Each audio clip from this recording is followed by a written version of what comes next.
Welcome to Clash Corner, your daily dose of chaos. My husband confessed he cheated with our son's ex-girlfriend. My husband of 19 years arranged for his mother to watch our kids so he could tell me something serious. When I got home, he was sitting alone in the living room looking nervous and honestly ill. My husband of 19 years came to me a few days ago saying he needed to come clean about something serious. He had arranged with his mother to watch our kids for the night so we could talk privately. When I got home from work around 6:45, he was sitting alone in the living room looking nervous and honestly ill. I was immediately worried and asked where the children were. He couldn't look at me. He reached for my hands, sat down again, and quietly said he was sorry and never meant for this to happen, but he had cheated on me. I had no idea how to react. I was still confused why no one else was home, since they all normally get back around 4 and no one had messaged me. He started rambling, I think trying to explain himself, as if there is any explanation for cheating. I wasn't paying attention. I demanded he tell me where our children were. Eventually he said his mother was looking after them for the night. He asked me to calm down and let him explain. I admit I snapped. How could he expect me to calm down when he just admitted to breaking our vows? What is there to explain? If he wanted a divorce, he should have just asked for 1 month ago. He started to get upset, begging me to please calm down and let him talk. He said he didn't choose this, but there was more to the story. I was so full of emotions. I walked outside and sat in my car. He followed me to the door, crying and begging me to listen and please not go. I sat in my car for I don't know how long, sobbing, thinking of our marriage, our children. What will happen now? Does this mean divorce? Couples counseling? Can I forgive him? And the biggest question, why? Why did he cheat? Who is she? Why is she better than me? Why is this woman more important than the life we have built together over the last 22 years? After maybe an hour of spiraling and crying, I was ready to hear him out and ask my questions. I knocked on the door. He opened it, reached for my hand, and we sat down again. He tried to lead me upstairs to our bedroom. I said absolutely not. We're talking this through downstairs now, or he can leave for tonight. I didn't know what to expect from what he wanted to tell me. I didn't care for the apologies and excuses. He told me the affair had started 6 months ago, but it had just been secret messaging, nothing flirtatious from his side to begin with. Then things escalated. She became more boldly flirtatious, and during a night I was working away, they were intimate the first time. That was supposedly 4 months ago. He hasn't admitted it, but I believe they've been intimate regularly since. I asked why, who, how, so many questions. I didn't give him time to answer as I began to spiral again. He said it was Emily, a name that didn't mean anything to me. I half laughed and said, am I supposed to know who that is? Then he said James's Emily.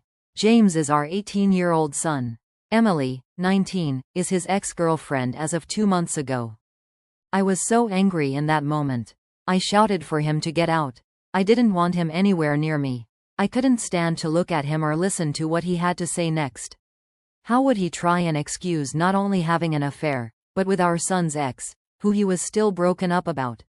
She had broken up with him 2 months prior, which had him very upset. They'd had a sensible and very positive relationship for over a year. She was fully welcomed into our home, and I was quite fond of her. The whole family had been sad to hear they had broken up. His younger siblings said how they missed her coming around.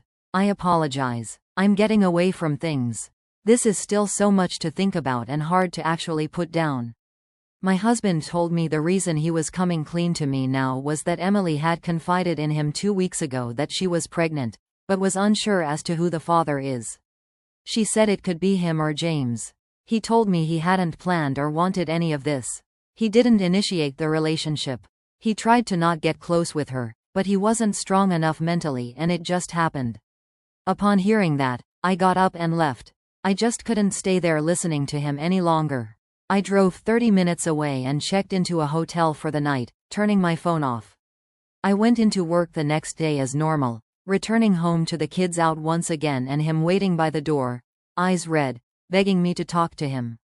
I didn't have the energy to talk or argue.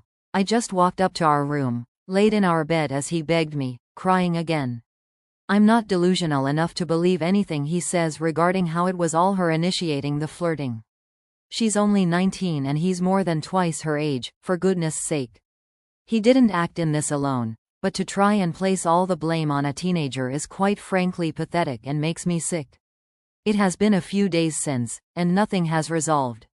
Things are back to normal for the sake of our children. James doesn't know about the affair or possible pregnancy. They're all back home, and I'm trying to make things appear as normal as possible just until Christmas is out of the way. I don't want this affair mess to ruin what should be a joyful time of year. I've hardly spoken to my husband since, except for when the children are around. Having to share a bed with him disgusts me. He's tried to cuddle me and get me to kiss him in front of the children. I feel so much animosity toward him. I fear my depression that I struggled with as a teenager will come back. I just want to cry everywhere. My heart is broken, not just for myself but for our family. I know James needs to know, and sooner is better, but I don't know that I can be there for us both right now. How do I even try to figure this out? When is the right time to tell James? I know it's so silly to think we could keep this a secret until Christmas is over, but I don't have any idea where to start.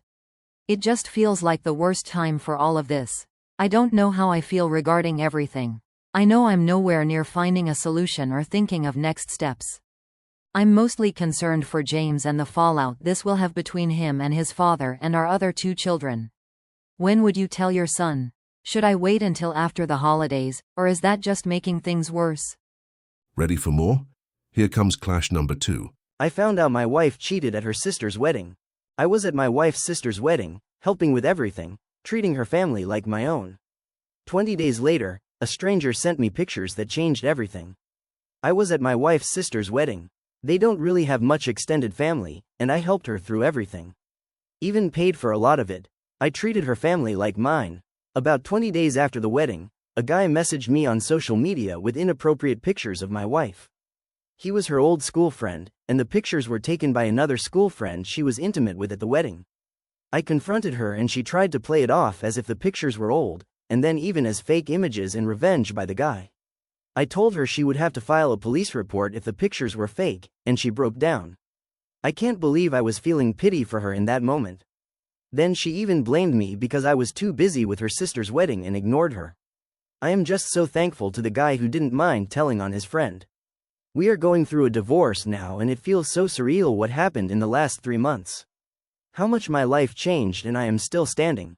I don't even feel the hurt anymore. I don't think I will be able to trust anyone anymore though. Would you have been able to move forward after something like this? The chaos doesn't stop. Clash number 3. I watched a man take his own life at the shooting range. I watched a man take his own life. In person, right in front of me. I watched a man take his own life. In person, right in front of me. A little backstory. I'm a firearms instructor and range safety officer at a shooting range.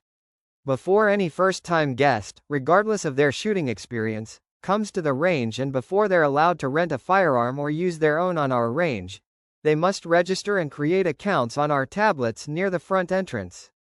They must watch a safety video explaining not only the rules of our range but general universal firearm safety rules. Every guest who is not a law enforcement officer or holder of a firearms license must come with a buddy and a valid form of identification like a driver's license, state ID, or passport for non-Americans. Nobody shoots alone unless the mentioned criteria is met. The basic safety rules are: always keep the firearm pointed in a safe direction. Always keep your finger off the trigger until you're ready to fire. Always keep the gun unloaded until ready to use. Know your target and what is beyond it. Know how to operate your firearm safety. Always wear eye and ear protection. Never use substances before or while using a firearm. Now let me explain how our range handles safety. It is always our #1 priority. It doesn't matter how long you've been shooting, from a novice to an expert. If any range safety officer reasonably believes you're being unsafe with your firearm, rented or owned, you will be removed from the range, banned, and receive no refund. Furthermore, prior to first-time guests entering the range, they must go through a hands-on training class on how to use firearms safely as a backup for anyone who might have zoned out during the video. During this time we're not only demonstrating proper and safe firearm use, but we're also watching mannerisms, behaviors, and looking for red flags. Unfortunately, this person was not demonstrating any red flag behavior, so we had no idea this person had the intention of using our gun on himself. He was laughing and smiling and holding conversations with us and the rest of the staff. At around 4 p.m. on a Friday in early September, 2 men came in to rent a pistol. After they went through our first-time guest registration process, they went into the range to shoot, being supervised by myself and my coworker. There were 2 other guests shooting as well, one who I know and talk to regularly and another who is a member at our range but I'm not familiar with. After the 2 men shot upwards of 70 to 80 rounds, the man goes up, takes a few shots at his target, takes his ear protection off, and turns the gun on himself. Before I lifted my hands and yelled for him to stop, he fired a single shot. He was gone before he hit the floor and before either of us range safety officers could react. His body was now on the ground as we guided the other shooters out of the range. We have quick alarm buttons on our walls in every range and at the counters outside to call for either medical or police. I lifted the glass on the medical button and hit it. My coworker radioed in that we had a situation and to have the guy at the counter call 911. We both stood over the guy's body, not knowing what else we could do or what we should have done to prevent this from happening and save his life. What haunts me to this day is the fact that there were no indications of this man having the idea of taking his life. Hug your loved ones. Say you love them. Call your family. Call your friends. Check in on them. You never know what someone is feeling or thinking, and I learned that lesson the hard way.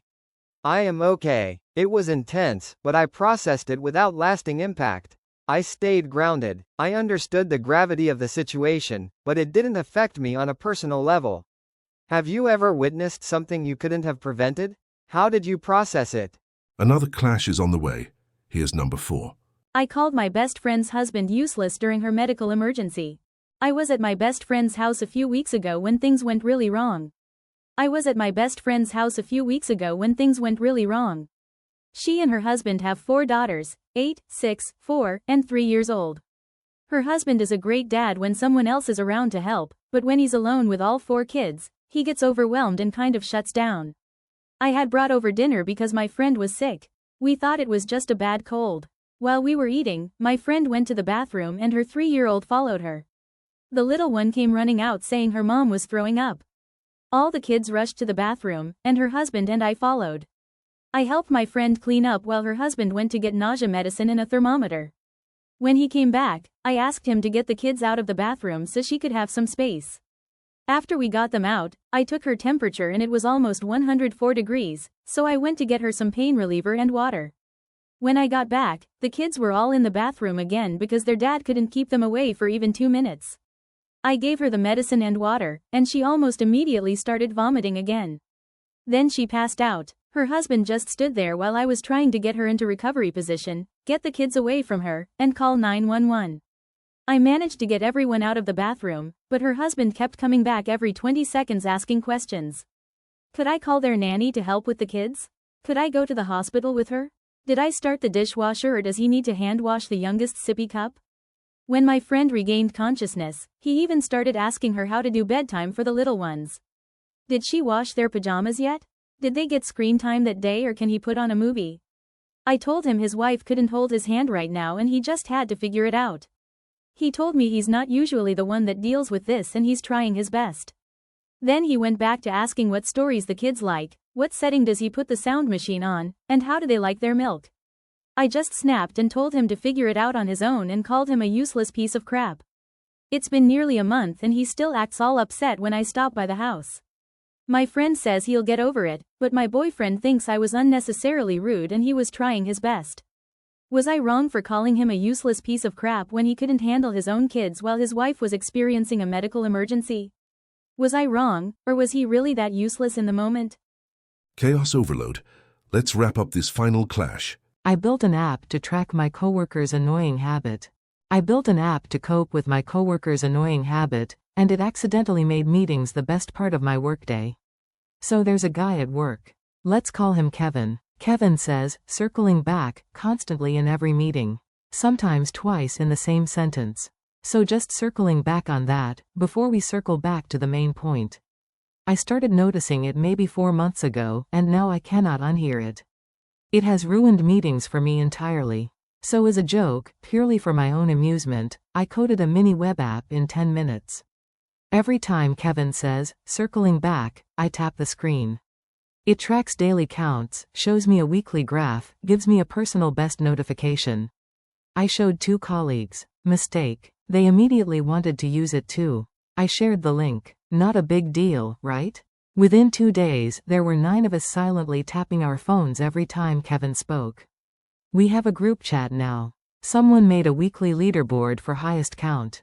Someone else added a feature request for, to be honest, because apparently Kate from finance says it 11 times a meeting and felt left out.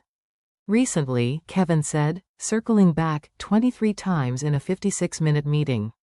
We nearly lost it. Someone had to fake a coughing fit. The problem is, I now look forward to meetings. Like, genuinely. I check the group chat during calls. We celebrate new personal bests. Kevin said, circling back, at 9:07 yesterday morning, and I got 3 notifications within seconds. I built an app to cope with an annoying habit and accidentally made meetings the best part of my workday. Kevin will never know. I feel both terrible and completely at peace with this. Have you ever turned something annoying into something you actually enjoyed? That was today's chaos. See you at the next clash. Don't just watch the clash, join the corner. Subscribe now.